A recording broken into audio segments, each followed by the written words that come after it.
This is another type of extensometer.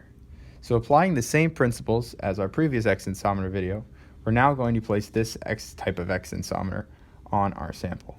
So as all extensometers, there is a reference to the gauge length. In this case, instead of a pin we push in, it has these two little knobs coming out that we squeeze together.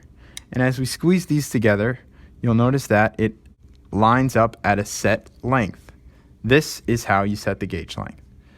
So similarly, when placing this on, we're going to hold the gauge length. Again, instead of the pin, we're going to squeeze these together with our thumb.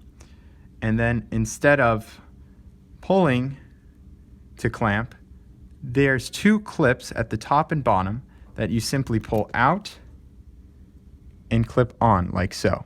So if we grab these two together, we can pull them out and simply slide on our extensometer. You'll see again the same principles apply. You want to make sure that it's perpendicular to the sample, the blades are perpendicular to the sample, lined up, straight, and you want to make sure that these clips are nice and tight so that the extensometer does not slip. It's also very important. Again, check our gauge length, and it's at the gauge length.